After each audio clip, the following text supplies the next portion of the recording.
여러분들 컬에 브라우저는 다 열려져 있으시죠?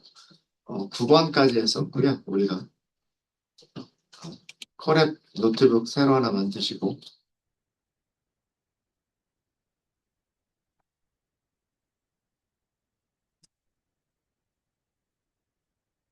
파일 제목은 머신러닝 10번 트리라고 하나 넣어가겠습니다. 트리. 간단하게. 나무란 뜻이죠. 저희가 다루려고 하는 그 알고리즘의 이름은 디시전 트리예요. 디시전은 결정을 내리다죠. 결정을 내리다. 결정이란 뜻으로 트리는 나무죠. 그래서 결정나무라고 하기도 하고요. 과거부터 많이 했었던 게 의사 결정 나무 이렇게 많이들 얘기를 했었었습니다. 어, 이 디시전 트리라고 하는 게 어떤 건지 우리가 코드를 직접 살펴보기 전에 간단하게 우리가 실생활에서도 굉장히 많이 사용하는 그런 것들 중에 하나다. 라고 하는 거를 잠깐 우리 보고 넘어갈게요. 음, 여러분들 그런 거를 한번 우리 고민을 한번 해볼게요. 여러분들이 여기 과정 끝나고 나면 취업하실 거 아니에요. 그래서 취업하시려고 그 회사 여러 군데 입사 지원서를 넣고 면접도 보고 그러면서 어, 합격이 되면 입사를 하시겠죠. 그리고 일을 하시겠죠. 그런 회사를 선택하는 기준을 좀 생각을 해보도록 할게요. 여러분들이 10개의 회사를 지원했는데 10개 다 붙었어요. 네. 네, 그래서 10개 중에 이제 골라서 간 그런 상황이에요. 자, 어떤 회사로 가실래요? 10개 회사가 있습니다. 네? 돈 많이 주는데? 네, 맞아요. 네. 지금 그게 뭐냐면 여러분들이 의사결정을 하시는 거예요. 어, 내가 회사가 10개가 있는데, 연봉이, 그죠? 한 달 급여가 얼마 이상은 돼야 되겠다. X 이상은 돼야 되겠다. 그죠? 음. 이런 기준을 세우게 되면 이 기준을 만족하는 회사들이 있을 거고요. 그죠? 이 기준을 만족하지 못하는 회사들이 있겠죠. 그죠? 여기에는 10개의 회사들이 있었어요. 여러분들이 합격한. 근데, 일단은 나는 연봉이 제일 중요해. 라고, 연봉이 얼마 이상은 돼야 돼. 라고 해서 조건을 만족하는 회사, 조건을 만족하지 못하는 회사, 이렇게 나눴더니, 여기는 4개가 있고, 여기는 6개가 들어갔어요. 그럴 수 있겠죠. 자, 그러면 이제 연봉이 얼마 이상인 회사로 갔어요. 또 이제 이 6개 중에서도 이제 또 골라야 되잖아요. 그죠? 그 다음은 어떻게 하죠? 연봉 조건을 만족했어요.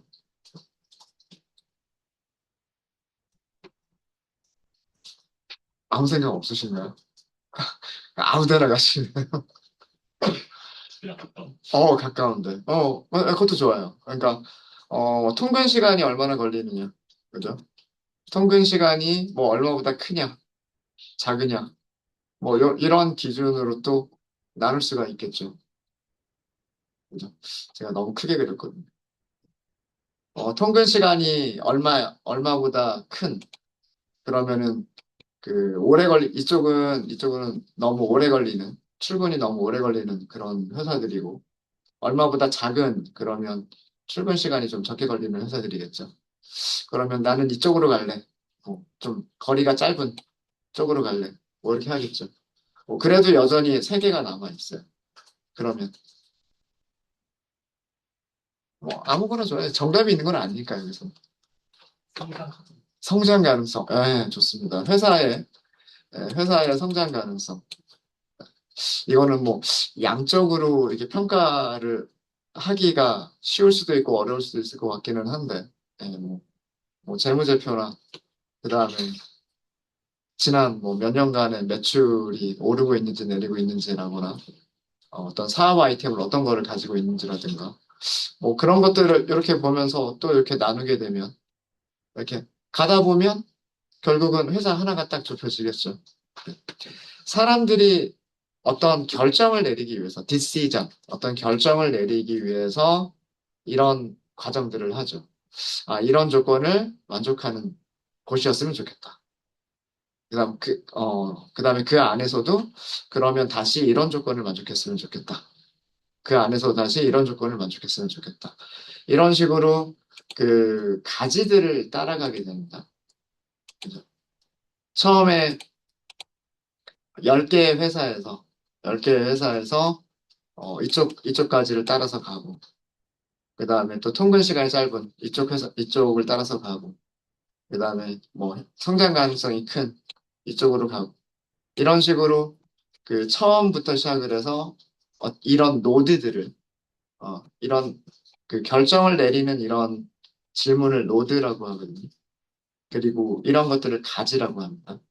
노드와 노드를 연결하는 가지들을 이렇게 따라서 가다 보면 우리는 어떤 의사 결정을 내릴 수가 있어요. 이런 그 사람들이 하게 되는 의사결정을 할 때 그 하는 이런 방식을 머신러닝에 도입을 한 게 그게 디시전 트리라고 하는 알고리즘이에요. 어, 이 디시전 트리를 하게 되면 분류를 할 수도 있습니다. 아까 그 조건을 만족하는 가지들을 이렇게 나눴더니 회사가 오른쪽에 있는 회사, 왼쪽에 있는 회사 이렇게 나눠지게 됐죠. 그죠? 네. 이거는 분류가 되는 거예요. 좋은 회사, 뭐 나쁜 회사, 뭐 이렇게. 그렇겠죠? 음. 이렇게 분류를 할 때도 사용할 수가 있고요. 그 다음에 그 회귀를 할 때도 사용할 수가 있어요. 의사결정 나무를 이용해서도. 회계를 이용해서는 그 어떤 식으로 하게 되냐면 똑같이 나무를 이렇게 만드는데 똑같이 나무를 만들어 나가게 되는데 그 가장 마지막 결정에 도달하는 그 가장 마지막 노드가 있겠죠. 그 노드에 있는 숫자가 있을 거예요. 그 숫자로 예측을 하는. 그러니까 그 가장 마지막 노드가 A냐 B냐라고 하는 클래스면 그게 분류가 되는 거고요. 가장 마지막에 있는 노드가 어떤 숫자형 데이터이면 그거는 숫자를 예측하는 회귀 모델이 되는 거. 어, 이런 거를 왜 나무라고 부르느냐라고 하면은요. 이렇게 생긴 모습을 보면 이렇게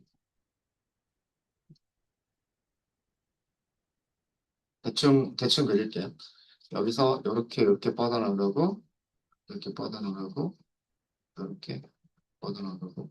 이렇게 뻗어나가고 자, 이런 그 모습을 보시면은요, 이런 모습을 보시면, 어, 여기가 마치 그 나무의 뿌리,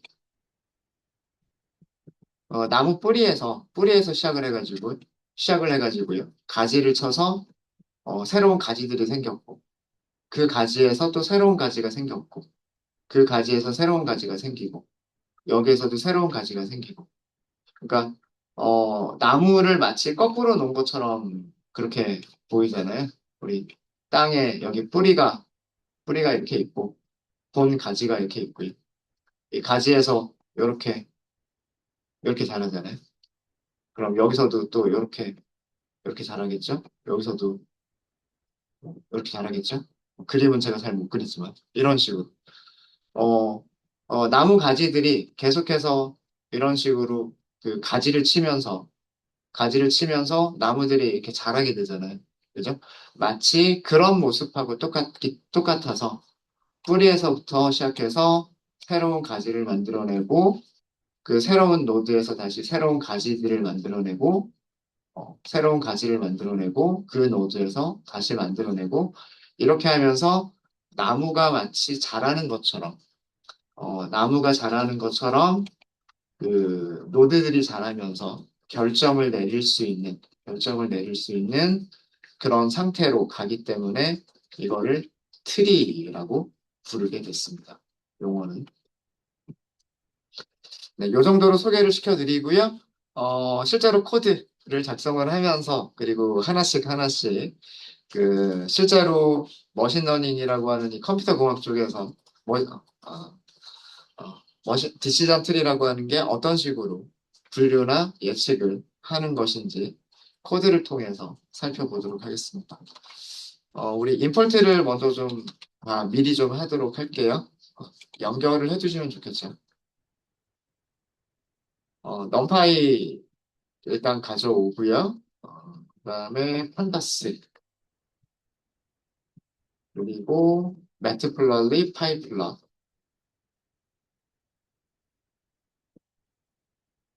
그리고 C번까지 이렇게 가져오고요. 그 다음에는 사이클럼 패키지의 머신러닝과 관련된 디시전 트리를 하기 위해서 필요한 것들을 임포트를 하도록 하겠습니다. 우선 from scikit-learn 데이터 프레임을 만들었으면 여러분 제일 먼저 하셔야 될 게 그 데이터 프레임을 훈련셋과 테스트셋으로 나눠서 절대로 훈련시킬 때 사용하지 않고 평가할 때만 사용하는 거, 그리고 훈련할 때 사용하는 거, 이게 있어야 돼요. 그래서 모델 셀렉션이라고 하는 모듈에서 train, test, split 함수 가져오고요. 그 다음에 훈련셋과 테스트셋을 이렇게 나눴으면 이제 모델을 선택해서 훈련을 시켜야 되겠죠. scikit learn 패키지에 트리라고 하는 모듈이 있습니다. 트리. 이게 알고리즘 이름이 서브 모듈 이름으로 만들어져 있어요. 클래스 이름은요. 클래스 이름은 decision tree라고 되어져 있어요. 두 가지가 있죠. 클래시파이어가 있고 리그레서가 있죠. 이제 여러분들 클래스 이름을 보시면은요. 얘가 분류를 하는 건지 회귀를 하는 건지를 아셔야 돼요. 너무 쉽게 되어 있잖아요. 앞에 있는 디시전 트리는 알고리즘의 이름, 의사결정 나무라고 하는 알고리즘을 이용한다 라고 하는 거고, 뒤쪽에 있는 클래시파이어는 분류, 리그레서는 회귀. 그죠? 네. 우리는 분류도 해볼 거고요. 그 다음에 회귀도 해볼 겁니다. 그래서 두 가지를 다 사용할 거예요.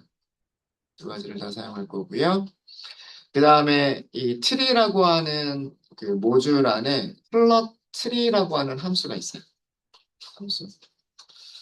사이클런이 그 변수나 클래스 이름들 만드는 게 딱 일관성이 딱 있는 게 네, 클래스 이름들은 이렇게 카멜 표기법을 사용하고 있고요. 첫 글자만 대문자고 나머지는 소문자로. 그 다음에 함수 이름이나 뭐 변수 이름 같은 경우에는 밑줄로 단어들을 연결하는 스네이크 표기법을 사용하고 있어요. 그래서 이름만 딱 보시면 얘는 클래스구나. 클래스면 생성자를 호출한 다음에 점 하고서 메서드를 호출하는 거구나. 이렇게 생각하시면 되고 얘는 함수네. 그러면 바로 호출하면 되는 거고요. 네, 그래서 일관성이 있어서 사용하기가 되게 좋습니다. 그 다음에 그 이름들도 그 이름만 보고서 얘가 무엇을 하는 건지 이해하기가 쉬우세요. 자, 그리고 이제 모델을 훈련시켰으면 예측을 할 거 아니에요. 예측을 하고 실제 값하고 비교할 거 아니에요. 그런 과정을 뭐라고 그래요? 평가라고 그러죠. 모델을 평가한다라고 얘기합니다. 평가가 매트릭이죠, 매트릭. 어, 분류할 때는 주로 우리가 사용할 게 클래시피케이션 리포트, 그리고 컨퓨전 매트릭스. 요거 있으면 그 성능을 다 보여줄 수가 있고요. 그 다음에 어제 ROC나 그 다음에 프리시전 리콜 뭐 이런 것도 그려볼 수 있다라고 말씀을 드렸었었죠. 그죠? 네, 이거는 뭐 양성과 음성, 포지티브와 네거티브가 의미가 있을 때, 네, 뭐 예를 들어서 암 진단을 한다거나, 그 다음에 뭐 스팸 메일을 가려낸다거나, 그러니까 좋은 거, 나쁜 거 이런 의미가 있는 것들, 포지티브, 네거티브 의미가 있는 것들은 ROC 어제 우리가 그렸던 ROC 커브나 PR 커브, 프리시전 리콜 커브 이런 것들을 활용해서 어떤 모델이 더 좋은 모델인가 이런 거를 판단 내리는 게 좋고요. 뭐 양성, 음성의 의미가 그렇게 없는 경우, 좋은 거 나쁜 거의 의미가 없고 그냥 A냐 B냐 이런 경우에는 정확도만 주면 돼요. 정확도만. 그래서 우리가 오늘 할 문제에서는 그 ROC 커브까지는 필요가 없고요. 그래서 클래시피케이션, 이 컨퓨전 매트릭스의 히트맵까지만 살펴보도록 하겠습니다. 그리고 어, 클래시피케이션 리포트나 컨퓨전 매트릭스는 전부 다 분류에서의 그 매트릭이죠. 근데 회계에서는 어떤 매트릭을 사용을 하죠? 회계에서는 회계 모델에서 스코어 메서드 호출할 수 있죠. 회계 모델에서 스코어 메서드 호출하면 무슨 점수 줘요? R2 스코어. 결정돼서. 민 스퀘어드 에러는 따로 계산 안 해줘요. 그러려면 그거는 함수 호출하셔야 돼요. 민 스퀘어드 에러라고 하는 함수를 호출해 주셔야 돼요. 어, 분류 모델에서는 분류 모델에서는 스코어 메서드 호출하면 뭘 주죠? 어, 정확도, accuracy, 정확도를 주죠. 그죠? 이거 여러분들 모르시면 안 돼요. 어, 그 무슨 알고리즘 모듈 안에 여러 개의 클래스들이 있잖아요. 클래시파이어라고 만들어져 있는 클래스들 있죠. 그 모든 클래스는 뭘 가지고 스코어 메서드를 가지고 있어요. 스코어 메서드. 그 스코어 메서드가 리턴해주는 값은 정확도예요. 그 다음에 여러 무슨 모듈이라고 있어요. 뭐 KN, 뭐 네이버, 트리, 리니어 뭐 이런 식으로 여러 가지 모듈들이 있어요. 각각의 모듈들마다 리그레서라고 하는 클래스들이 있어요. 리그레서라고 하는 클래스는 숫자를 예측해주는 수치를 예측해주는 모델, 회계 모델이에요. 수치를 예측하는 모델에서 스코어 메서드는 결정계수, R 스퀘어, 결정계수를 리턴해 줍니다. 그러니까 모든 클래시파이어는 스코어 메서드를 가지고 있는데 정확도를 리턴해 주고요. 모든 리그레서 클래스들도 스코어 메서드를 가지고 있는데 R 스퀘어, 결정계수를 리턴을 해줘요. 만약에 우리가 mean squared error를 따로 계산하고 싶다. 그러면 함수를 가져와서 함수를 임포트해서 사용하시는 게 좋아요. 아셨죠? 어, accuracy score라고 하는 매트릭 함수도 있어요. 근데 우리 굳이 그거 필요 없는 게 얘가 이미 스코어 메서드를 가지고 있기 때문에 그거는 임포트를 안 했어요. 그래서 그 R2 스코어 결정계수하고 비교해 보기 위해서 MSE만 따로 임포트를 했습니다. 자, 요 정도면은 그 일반적으로 자, 순서 쭉 한번 생각해 보세요. 판다스, read CSV, 데이터 프레임 가져온다. 그 다음에 뭐 파이플럿이나 C본을 이용해서 시각화를 해보면서 얘네들이 데이터들이 어떻게 분포하고 있고 어떤 의미를 가지고 있고 데이터들을 탐색한다. 그렇죠? 이제 본격적으로 분류나 회귀를 하기 위해서 데이터 프레임을 훈련셋과 테스트셋으로 나눈다. 그래서 모델을 딱 선택을 해서 훈련셋으로 훈련을 시키고 예측을 하고 점수를 계산, 그 예측값과 실제값을 비교하면서 리포트를 만든다죠. 어떤 모델이 좋은지 비교한다. 이 과정이 머신러닝인 거예요. 그래서 어떤 주어진 문제에 대해서 KNN이 잘 맞추는지, 디시전 트리가 잘 맞추는지, 선형 모델이 잘 맞추는지, 아니면 앙상블 모델들이 잘 맞추는지, 이런 것들을 비교하면서 그 문제에 맞는 가장 좋은 모델을 선택을 하는. 그러니까 문제에 따라서 어떤 모델이 좋을지는 다릅니다. 달라요. 그래서 그런 좋은 모델을 선택해 나가는 과정이 그게 머신러닝을 하는 과정이다라고 합니다. 그 다음에 오늘 몇 가지 새로운 개념들을 말씀을 드릴 건데, 이 scikit-learn 패키지에 똑같이 모델 셀렉션이라고 하는 모듈이 있어요. 여기도 모델 셀렉션을 썼는데, 트레인 테스트 스플릿 말고도 우리가 사용할 것들이 있어요. 어떤 것들을 사용을 할 거냐면, 크로스 밸리데이트라고 하는 함수를 사용을 해볼 거고요. 그 다음에 크로스 밸 스코어라고 하는 함수도 사용을 해볼 거예요. 크로스 밸리데이트, 교차 검증하다라는 뜻이고요. 그래서 교차 검증이 무엇인지를 알려드릴 겁니다. 그래서 오늘 교차 검증이라고 하는 용어에 대해서 공부하게 될 거예요. 공부하게 될 거고요. 그다음에 마찬가지로 교차 검증과 연결되는 부분인데 모델 셀렉션 모듈에 이거는 클래스 이름이에요. 그리드 서치 CV라고 하는 게 있고요. 그 다음에 randomized search CV라고 하는 것도 있어요. 얘네들이 하는 일이 하이퍼 파라미터 튜닝이에요. 그래서 여기 CV라고 하는 게 들어가 있죠. 이 CV가 크로스 밸리데이션이에요. 크로스 밸리데이트입니다. 그래서 교차 검증을 사용한 격자, 이거 말 그대로 옮기면 그리드는 격자고 서치는 이렇게 뭐예요? 검색하다죠. 어, 격자를 검색하는데 교차 검증을 이용한다. 뭐 그런 뜻이고 랜덤하게 뭔가를 서칭, 검색을 하는데 교차 검증을 이용한다. 뭐 이런 뜻이에요. 여기서 무엇을 찾는 거냐면 최적의 파라미터를, 하이퍼 파라미터를 찾는 거예요. 교차 검증을 이용해서. 그래서 오늘 교차 검증과 교차 검증을 이용한 하이퍼 파라미터 튜닝이라고 하는 개념들을 학습하시게 될 겁니다. 네, 요 정도 해가지고, 임포트는 요 정도 하시면 될 것 같아요. 요 정도 하시면 될 것 같고요.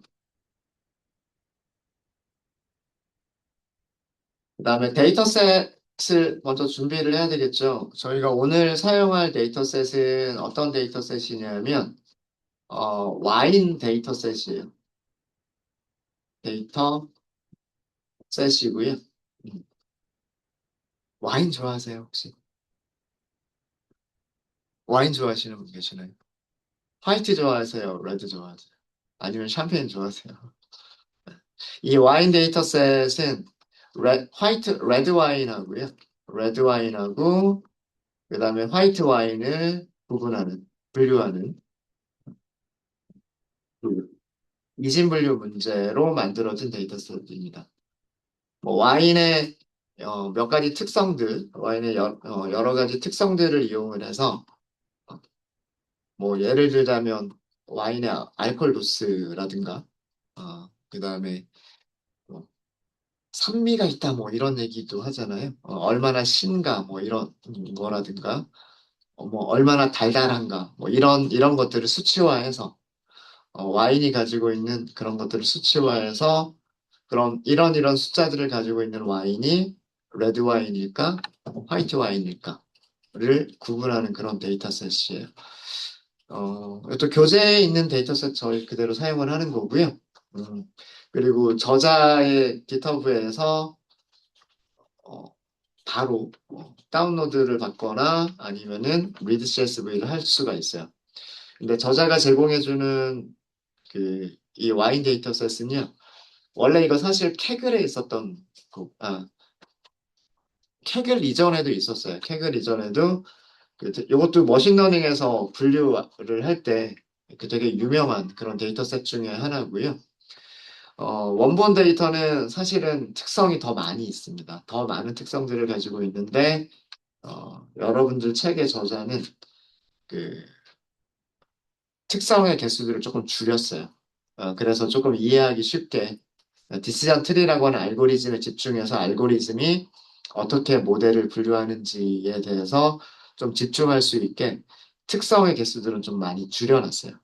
네. 원본 데이터가 궁금하신 분들은 레드 와인, 화이트 와인 분류, 데이터 셋 이렇게 하면은요. 어, 케글에서도 원본 데이터를 케글에서도 다운로드 받으실 수 있고 뭐 다른 곳에서도 그런 소스들이 많이 있을 겁니다. 그래서 오늘 우리의 문제는 이거예요. 와인 데이터셋이 있는데 그 와인이 레드 와인이냐 화이트 와인이냐를 분류하는 문제입니다. 분류하는 문제. 파일 저장된 위치를 가지고 와야 되겠죠. 이거 저자가 여기에다 이렇게 만들어 뒀어요. bit.ly 그다음에 wine csv 데이터 이렇게 만들어 놨어요. 요거 링크 클릭해서 한번 들어가 보시면 링크 클릭해서 들어가 보시면은요. 네. 요 원래 원본 주소는 여기라고 되어져 있어요. 원본 주소는 이렇게 되어져 있다라고 되어져 있고요. 이거 CSV 파일이죠.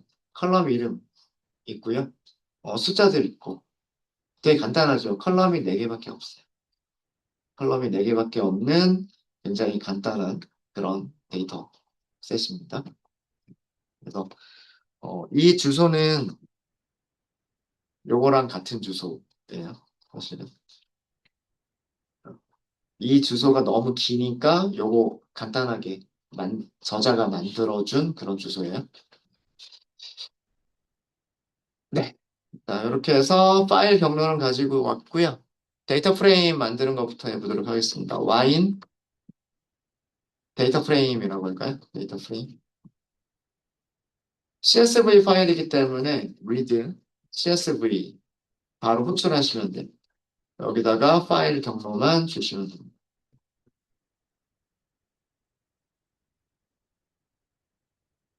데이터 프레임이 잘 만들어졌는지 확인해 보시면 헤드만 볼까요? 헤드만. 아까 그 GitHub 직접 열어봤죠? 여기 요 주소 직접 열어봤고 알코올이라고 하는 컬럼이 있고요. 슈거라고 하는 컬럼이 있고 pH라고 하는 컬럼이 있고 그리고 마지막으로 클래스라고 하는 컬럼이 있습니다. 각각의 컬럼들에 대한 그런 설명을 드리면 알코올은 그 와인도 술이니까 그 술의 알코올 도수라고 생각하시면 돼요. 알코올 도수.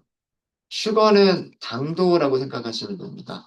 그러니까 그 뭐 레드 와인 같은 경우에는 이렇게 달달한 와인이 그렇게 많지는 않은데 화이트 와인 같은 경우에는 달달한 것도 있고 달달하지 않은 것도 있죠.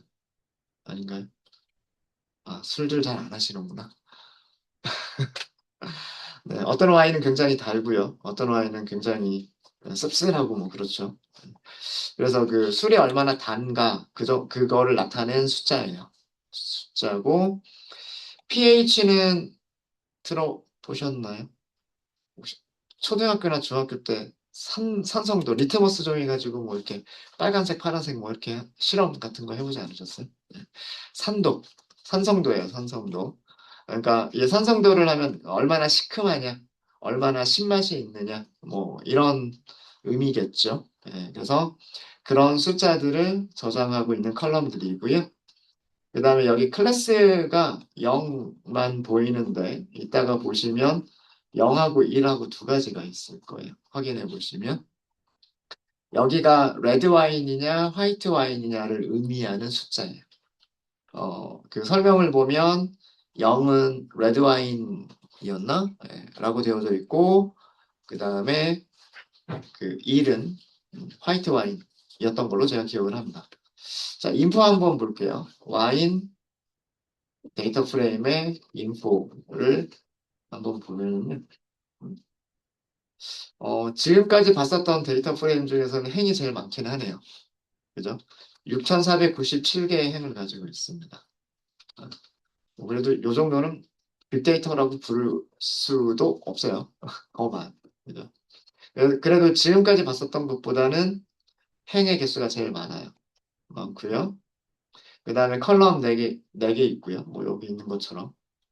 이렇게 컬럼 4개가 있고 너린 값들은 아무것도 없어요. 전부 다 깨끗하게 다 정제가 되어져 있는 그런 깨끗한 데이터 프레임이고요. 그 다음에 전부 다 숫자 타입으로만 되어져 있습니다. 그죠? 자, 여기서 데이터 프레임이 잘 만들어졌다라는 것까지만 저희가 살펴봤고요. 봤고, 약간 데이터, 탐색을 좀 해보도록 할게요. 간단하게.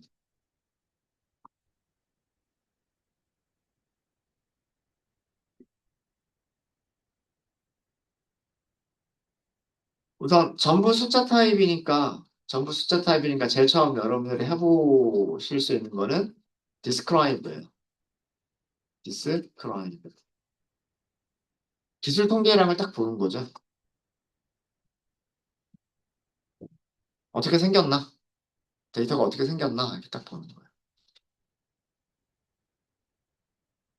어, 모든 변수들이 전부 6,497개의 자료들을 가지고 있고요. 알콜은 평균이 10.49, 표준 편차는 1.19, 최소값 8.0, 최대값 14.9.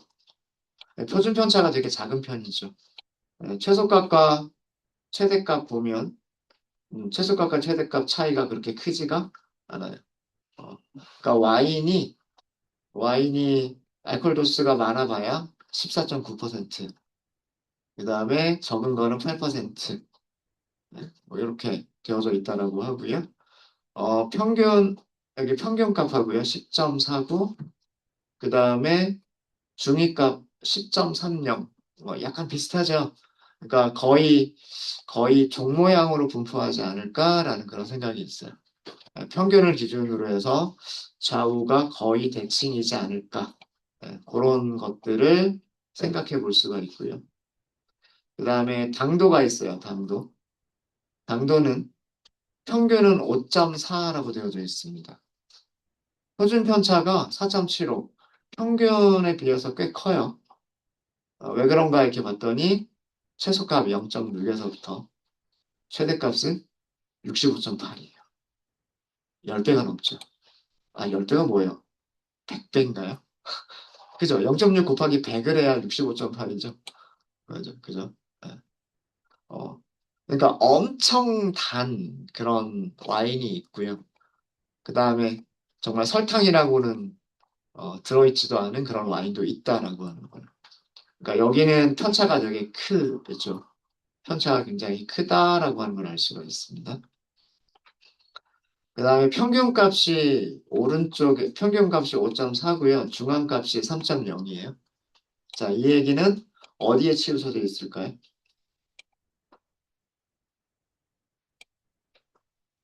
히스토그램 그려보지 않아도요.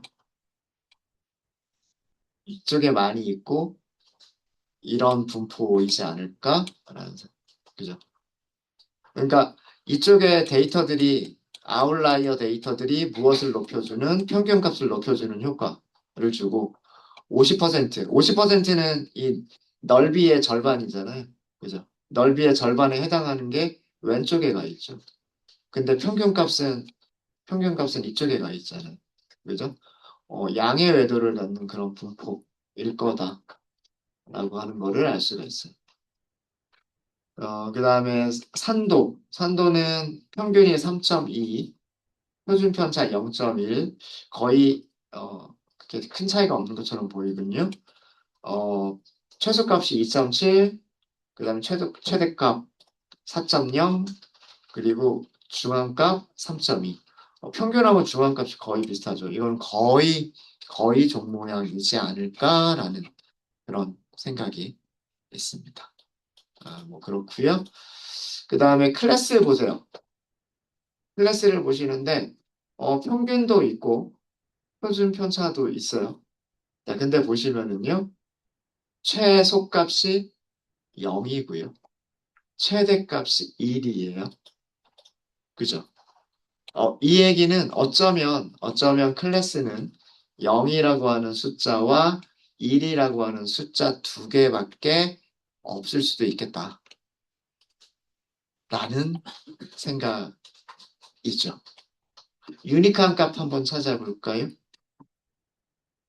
자, 와인 데이터 프레임에서 클래스라고 하는 컬럼을 선택하고 싶어요. 다른 컬럼들은 점 알콜 이런 식으로 하면 그 컬럼이 선택이 됩니다. pH 그러면 H가 대문자죠. 이렇게 하면 컬럼이 선택이 돼요. 클래스는 이 방법이 될까요? 안 될까요? 안 돼요. 왜요? 클래스는 파이썬에서 예약어로 키워드로 예약이 되어져 있죠. 클래스를 설계할 때, 선언할 때 한다. 그렇기 때문에 얘는 어쩔 수 없이 이렇게 하셔야 돼요. 그쵸? 이렇게 하셔야 되고, 네, 이렇게 하시면 유니크한 값들만 찾을 수가 있죠. 클래스라고 하는 컬럼에는 0.0하고요, 1.0하고 두 개의 값밖에는 없어요. 그래서 연속형 변수인 것처럼 보이지만, 사실은 얘는 말 그대로 클래스, 어, 구분이란 뜻이에요. 구분을 가지고 있는 그런. 그래서 얘는 연속형 변수가 아니라 얘는 범주로 보셔야 된다. 카테고리로 봐야 된다. 라고 하는 거예요. 자, 그럼 몇 개씩 들어가 있는가라고 하는 거를 살펴볼 수가 있겠죠. 어, 간단하게 빈도수 막대 그래프 그릴 때 제일 간단한 거는요. 카운트 플롯 쓰시면 돼요. 카운트 플롯. 여기다 데이터 프레임에다가 YDF 그리고 X축을 클래스라고 하는 컬럼을 사용하겠다. 이렇게 하시면 되죠. 이렇게 보여줍니다.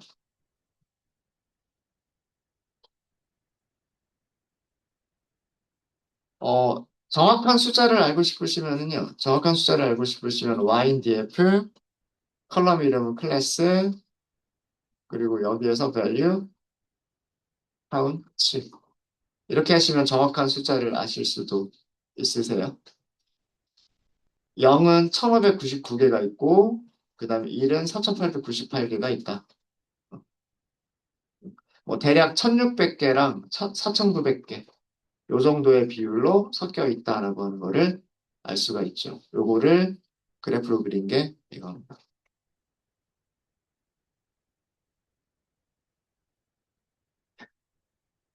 되셨습니까? 여기에서 그 저자에 의하면 저자에 의하면 클래스 0은 레드 와인이라고 하고요. 그다음에 클래스 1은 화이트 와인이라고 합니다. 그래서 우리가 0은 레드라고 할 거고요. 1은 화이트라고 할 거예요.